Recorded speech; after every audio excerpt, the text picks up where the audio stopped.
So Final Fantasy Tactics Remaster came out this year. Final Fantasy Tactics: The Ivalice Chronicles. I haven't beaten that yet. I did play a lot of it though, and I was really digging it. So like this is like probably my favorite game of all time. So I'm probably biased. Just a little. Yeah. I will say, like, for Final Fantasy Tactics, Ivalice Chronicles does go into that P3 original situation where it's not the definitive version of the game. At least in regards, like, it does retain. Not if modders have anything to say about it. But like, not every like the changes from the PSP, besides like the translation, aren't here. Like, you don't get the Dark Knight class. You don't get the what was it called? The other class. I can't remember. Knight. Yeah, Onion Knight. You don't get Onion Knight. And you don't get some of the extra scenes in that they brought forth. Like, you got a scene in the PSP version where you celebrate Argius' birthday or something like that. And I think that is a shame that you don't see that in the remasters. I thought that would be interesting to experience for the first time, since I haven't played through the PSP version of Tactics. But they also got some really weird shit where you fight a revive, like a zombie version of Argath. Like, what? How far did you got in the Ivalice Chronicles for both of you? I mean, I've beaten Final Fantasy Tactics, but I haven't touched the remaster. A good chunk, like chapter 3 or 4. Okay. So like the thing like that got me most interested is like there's a lot of extra dialogue in the main battles now. Because like, Daniel, you know how when the character joins you officially, they basically written out the story in the original Final Fantasy Tactics? Yeah.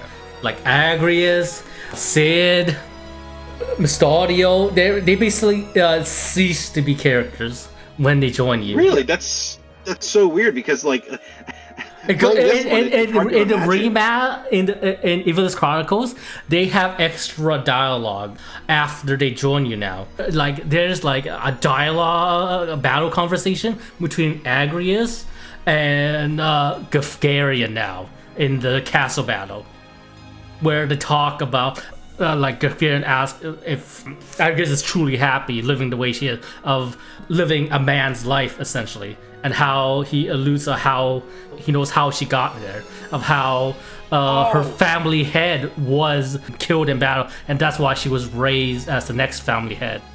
I remember that. So that wasn't even in the original? That wasn't in the original.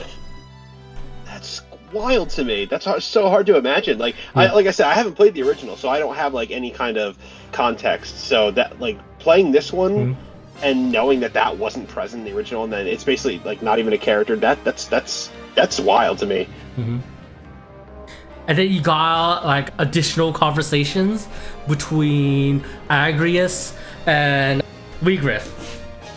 And then they actually talk about what he plans to do, of how he's how he wants to reproduce the Zodiac Stones and give it to the people in order for his revolution to be complete. Even though that would be a really bad idea with how the Zodiac Stone works. So you got like a lot of interesting expanded lore dealing with the party members now, which I think is really cool. You know Cloud, who is like a cameo character in Original Final Fantasy, he has a conversation with the main big bad now too, along with Reese and Beowulf. And how like Cloud, like the Cloud in Final Fantasy Tactics isn't actually a Cloud that somehow traveled from the Final Fantasy VII universe. It's a copy of Cloud that was made by the Stone. So like, there's a lot of really interesting lore they added in the Ivalice Chronicles, which I think is really interesting. That Yeah. is really cool. That makes me want to play. I mean, I was gonna play it anyways, but like that gets me to want to play it more. I'm like, oh wow, they added more than I expected. Like, and you also get like this really cool battle conversation between Sid and Elmore, who like it would make sense they would be have something to say to each other since they were essentially co-workers and comrades on the Black Lion side. The expanded dialogue does a lot to making the characters feel a lot more fleshed out and interesting compared to just the Final Fantasy Tactics version of the game. At least I think so. But like besides that, it is still the same game. I do think like the game has like at least story-wise, it is still really a really interesting story. I remember this bit like going through it. I remembered a lot more about class divide in Final Fantasy Tactics compared to when I was playing it as a kid, which is I imagine as an adult that's gonna stand out. Yeah, which just make the story a lot more relevant nowadays. Yeah, I honestly, from what I played, and that was a pretty good chunk of it, I was like, I found it extremely compelling. Yeah. Oh, and like I think the voice, like they added voice acting. I think the voice acting is really great in this game. Like everything is voiced, even this is some of the best. Yeah, go ahead. Like even like the shop, like when you go to the shop, they're voice acting too. Yeah, there's more voice acting than not. Like if it's gonna be spoken. The only part that doesn't get voiced is like your errands when you send your characters out on bar missions. But that's the only part. That's the only part that is not voiced. But and the quality is just it's stunning. Like the British voice acting and the dialogue, the scripting is like this is like some of the best voice acting I've heard for a game. Like I'm that is not hyperbole. Like literally, it is perfect. Like Ramza is perfect, perfectly voiced, just all around across the board voice cast. Gameplay wise, there are some improvements to the overall gameplay. Like I think they made mages cast a lot faster, or like not a lot faster, but significantly faster to the point where they are buffed a bit. And I do think they did nerf calculator a bit, at least in regards to damage. Calculator damage isn't as like when you're doing like the party-wide thing shit, they don't hit as hard as if you're just casting it off of like just from black magic options. But calculator is still busted for various other reasons. But you know, overall, like even though it is mostly the same game, going through it, you unlock classes a lot more faster than I remember. At least when you know what you're doing, when you know what class you want to get throughout the game, and being able to take advantage of the JP spillover mechanic, which is the mechanic where for every action you do as a certain class, all your other party members get like a percentage of that JP still. You're in chapters 3 and 4 now, right, Sword? But that's what like, most of the, I don't remember exactly. That's most of the game. What do you think of the gameplay then? I'm just curious from your point of view, since you haven't played Final Fantasy Tactics before. Yeah, so as someone who's really not the biggest fan of like strategy RPGs, I actually found the game to be pretty fun. I found leveling up the jobs pretty satisfying, mixing and matching the different abilities, and the combat was actually pretty good. It honestly kind of makes me like more willing to experiment and go out and check out other strategy RPGs that I haven't really had a chance to get, only because I'm kind of put off by the genre. So it's still not my genre of choice, but I will say it is a lot more fun than I thought it'd be. So gameplay wise, I actually am enjoying it. I would say Final Fantasy Tactics' biggest pro to its gameplay is the job system and how you can just mold any type of character you want with how robust the job system is. And like the main point is being able to learn all these different skills and then making it the character you want for a particular battle. Now the downside to that is like Final Fantasy Tactics is not the most balanced game ever because of it, you know? Yeah. Yeah, you can make some busted builds. Yeah. Like the calculator no longer does as much damage as it could. But you know what it can still do? It can still turn mostly everyone to frogs if you have frog on there. Since frog is a spell that is usable with the calculator skill. Which basically reduces all of the threat the enemies have to basically zero. You can still heal your entire party member if they're in the right configuration. And healing still hits the same amount on like damage. Certain jobs and classes are just still busted in the game. Okay, shit. Yeah. I knew that you could make some busted build. I didn't know it was that bad. I went into my playthroughs like, okay, I know there are some busted stuff. I wanted to actually try the busted stuff since I never did in my playthroughs before on the PSP. So I got the calculator shit. I got samurai ninja stuff. I got made Ramza into the monk ninja stuff since I heard that's really strong, and it is.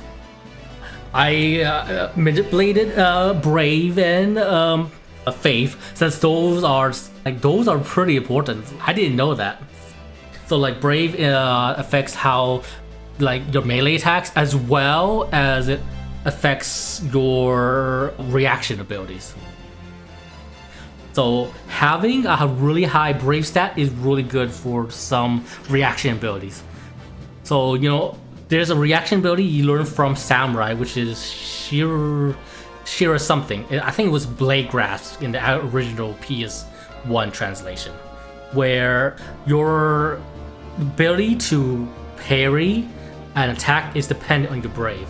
So if you have 90 Brave, you can parry 90% of melee attacks against you. And I don't think I need to say why that is a really strong reaction ability. And then you also have a lot of interesting overpowered abilities as well. Like if you pair Mana Walk and Mana Font together, which is Mana Font is a walking ability, and Mana Font is Mana Ward is a reaction ability. You can't die really because if you're only fighting one enemy, since Mana Ward will convert your damage to MP damage. And as long as you only get hit by one thing and you walk, you regain mana. So like there are a lot of busted combinations and abilities in Final Fantasy Tactics, but I do think that is the point of Final Fantasy Tactics. There's so many different abilities you can build that does make it fun to build the ultimate character. Yeah, it's a great game for when I play it. I definitely want to go back and finish it. Oh, okay. You know what's a quality of life thing they added in the remaster Sword? No, what? The ability to see your turn order and the ability to cancel your movement. Oh, they didn't have a turn order in the original? They did have a turn order. Nope. They did have a turn order, but you had to do some intricate way to get to the CT list. And when you get to the CT list, it was like a bunch of names. They didn't have like icons to them. So you don't even know what's what. Like you have like 5 enemies and you just don't even know which one's which. So it doesn't even help you. Remember, it was a PS1 game, so yeah.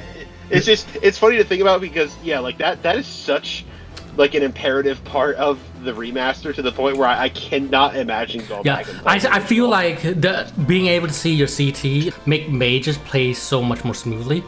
Because like a lot of mages in the game does have cast time, so like playing a mage in the PS1 version of the game, you always were going to the CT list manually, like, well, can I hit this character? Yeah. Can I not? Yep, it made casting spells in the original version worthless because they were like they didn't come out immediately. They had a charge time, so. Like there's a very real possibility that the character would move out of the way. But anyway, yeah, it almost sounds like it's not even worth it. But yeah, now with charge time being much more faster, being a bit faster now, as well as being able to see the CT list, makes mages a lot more smoother to play through, I think. And yeah, it's definitely a game changer for me. Anyway. Yeah, but anyway, like I said before, that if you know what class you want, you get it faster. You really get a lot faster if you know what you're doing. So I was building up to Dragoon from the beginning. You know when I got Dragoon? At the beginning of chapter 2. I got Dragoon before they sold Dragoon gear. Oh. Damn. So yeah. Yeah, because in the original they did so like. You don't get Dragoon gear into like a halfway or like a quarter way through chapter 2. Because like I've seen that in Ivalice Chronicles, right? Like they have like a map of sorts that shows you like where your classes can go. Yeah. Yeah, Sword. That wasn't in the original. Yeah, that was in the original. Huh. You had to manually unlock a class in order to know, oh, I can unlock to this class. There's no map to it.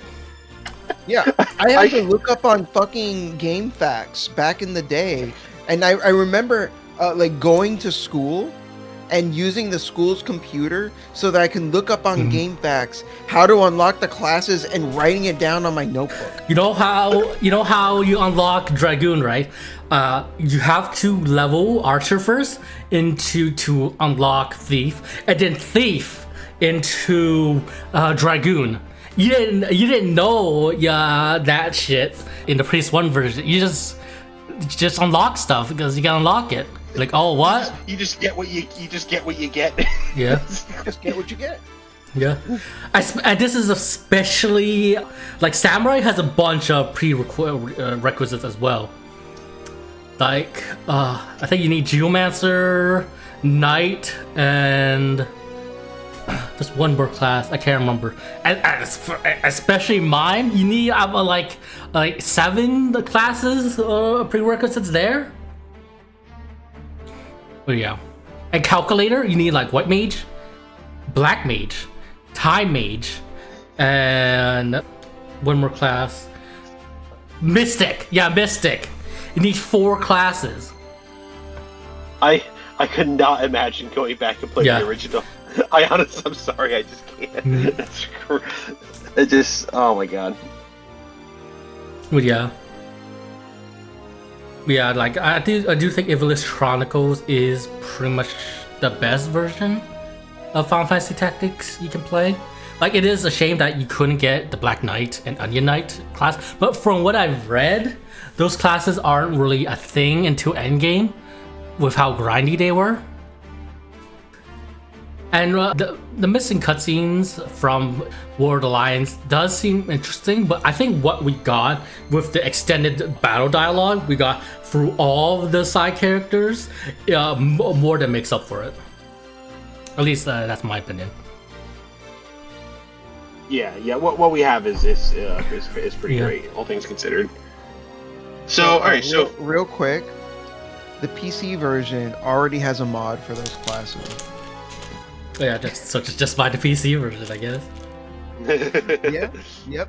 I would, if there is one problem to the Ivalice Chronicles version, I guess it's that for some strange reason, jump doesn't appear on the CT screen. You still have to guesstimate when jump goes, which is really annoying sometimes. But yeah. Yeah, cool.